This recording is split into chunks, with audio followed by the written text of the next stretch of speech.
Hello everyone. I'm going to demonstrate these two programs that I have already discussed in the previous session. These two programs, they deal with functions.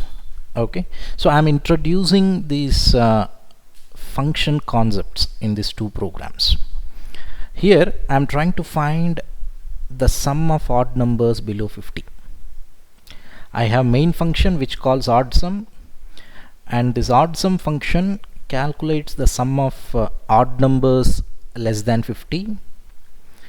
Then for displaying the final sum, it calls the display function. So odd sum function, it sends the value of sum to the display function, and the display function receives that value using this total variable, and it is displaying the value. Okay, so let us compile and run the program and check the output. So the output is 625. That is correct. 625, that is a sum of all the odd numbers less than 50. Okay, now let's make some modifications to this program and check. Here I have function declarations or function prototype. So what will happen if I remove this total variable? If I just keep int, if I just keep the names of the data types in this function prototype, what will happen? Will that be an error, or will the program shows any warnings? So we can compile and see. So we are not getting any warnings or errors. We are getting the beautiful output. The output is 625. I hope all of you are able to see this. Okay, so now I'm just typing it again, total. Let's make one more modification and see how it affects the program.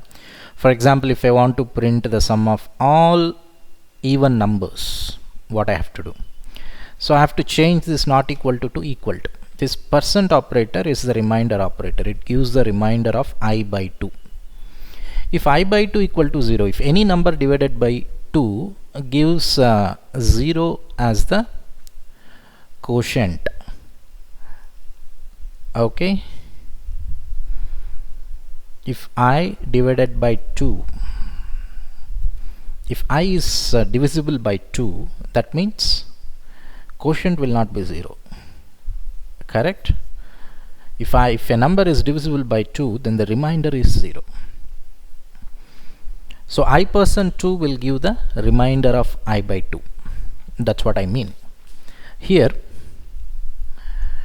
I percent 2 equal to 0. That means the remainder of I by 2 is 0. When will the remainder of I by 2 is 0? If I is divisible by 2.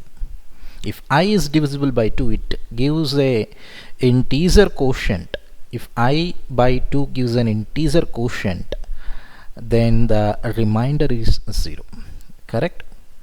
So if I percent 2 equal to 0, then it is an even number. I is an even number, and you are adding that even number to the sum. Initial value of sum is 0, and once you calculate sum, you send that value to display function. Now let us compile and execute the program. So this is my output window, and the program is getting executed.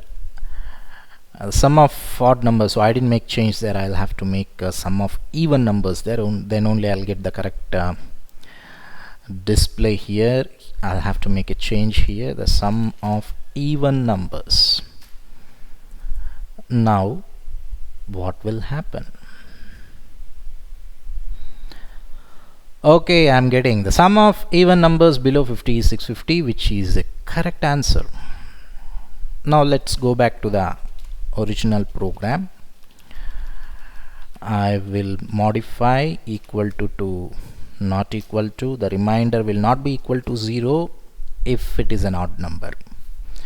Now what will happen if I use sum variable here? Instead of total, I am using sum. can I use the same variable name in different functions? Actually, you cannot use the same variable name again. You cannot declare another variable with the same name inside a function. But if it is in some other function, you can do that. It is not an error.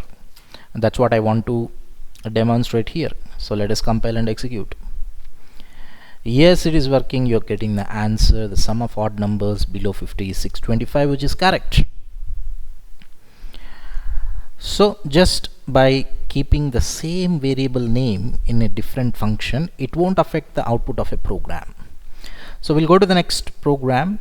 Here I'm going to demonstrate how a value, if it is modified in the called function, it will not affect in the calling function. Here the calling function is main, called function is increment. I'm displaying the value of num initially, then passing num to the increment function. In the increment function, I'm incrementing num and displaying its value within the increment function. Then once I'm going back to the main function where I'm displaying num again. So let's verify the output. Let's see the output and understand. Okay, so in the main function, initially the value of num is 5. Now you call the increment function, and in the increment function you are incrementing the value of num, then displaying that value, it is 6. Then after the function call, the control goes back to the main function, and within the main function the num value will once again be 5. So this modification in the 14th line number 14, you're modifying the num value. This will not affect the value of the num in the main function. So this is called by value mechanism, where if you make modification to variables in the called function, it is not going to affect the values in the calling function. And that's what we have to understand. So we will stop here. We'll continue in the next session. Next session will be very, very important. It will be on recursion. Thank you so much.